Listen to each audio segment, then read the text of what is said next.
Your home's heating and cooling system is kind of like this silent workhorse. You probably never even think about it. That is, until the silence becomes completely deafening. So, today, we're going to turn that moment of sheer panic into a position of power. We're going to demystify your HVAC and give you the tools you need to take back control. Just picture this for a second. It is the absolute hottest day of the year. The air is so thick you could practically swim through it. And then, nothing. Silence. The AC just died. That is the exact moment every single homeowner dreads. But you know what? It doesn't have to be a total disaster. What if you knew exactly what to do next? Well, that's what we're here to figure out. All right, first things first, we got to change how we even think about this system.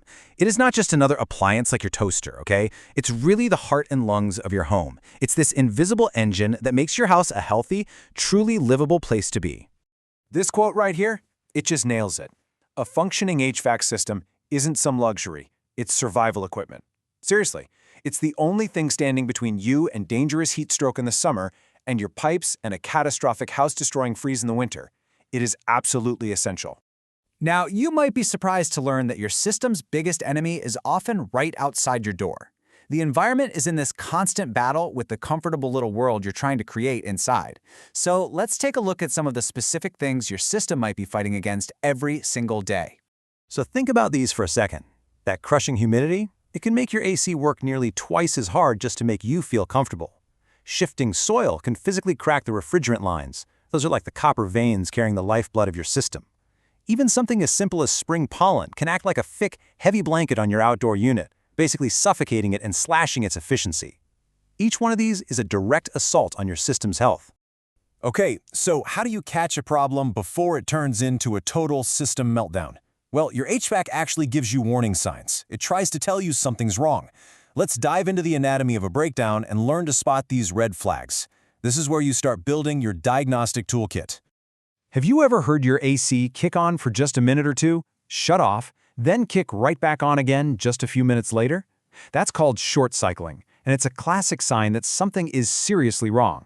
It's like trying to run a marathon in these little 10-second sprints. It's incredibly inefficient and puts a huge strain on the equipment. Now, here's a sign that seems completely backwards. Seeing ice on your system in the middle of summer. It's a major, major red flag. This ice usually forms on what's called the evaporator coil. That's the part inside your house that absorbs heat from the air. But if your filter is all clogged up, not enough warm air can get to it, and it literally freezes over. That block of ice is choking your system to death. And hey, here are a few more clues to watch out for. Stuff like weak airflow coming from the vents, water pooling around the indoor unit, or maybe one room feeling like an oven while another is an icebox. Your system is communicating with you. These are its signals that it needs professional attention, and fast. All right, so your system is broken, and a technician has handed you a repair quote. Now you're facing the biggest question of all. Do you fix it, or do you replace the whole thing? It's a massive financial decision, I get it, but there's a simple little rule of thumb that can bring some incredible clarity. The number you need to burn into your memory is 5,000. And no, that's not what a new system costs. It's the magic number in a really simple formula that helps take all the emotion and guesswork out of a huge financial decision. So here's how it works. It's super simple. You take the age of your system in years, and you multiply it by the cost of the repair in dollars. So let's say your system is 15 years old and it needs a $400 repair. You multiply 15 by 400 and you get $6,000. Since that's over our $5,000 threshold, the rule suggests that putting that money toward a new, more reliable system is probably the smarter long-term move. And this chart breaks down the trade-offs perfectly, right? A repair, yeah, it's cheaper right now, but you're still stuck with an old, inefficient system that could just break again next month. A replacement is a bigger hit up front for sure, but you're buying long-term reliability and usually lower energy bills. That $5,000 rule just helps you see exactly where that tipping point is for you. Okay, so you've made the call. Repair or replace. Now comes the hard part, finding a professional that you can actually trust. This is not the time to just do a random search online and hope for the best. Let's build a quick checklist so you can hire someone with total confidence. Look, a good service call follows a clear professional script.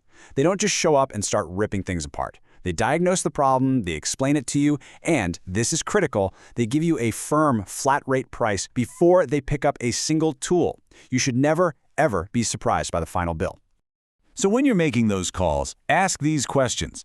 Are your technicians EPA certified to handle refrigerant safely? Do you pull permits for major installations? Do your trucks actually carry common parts to fix the problem on the first visit?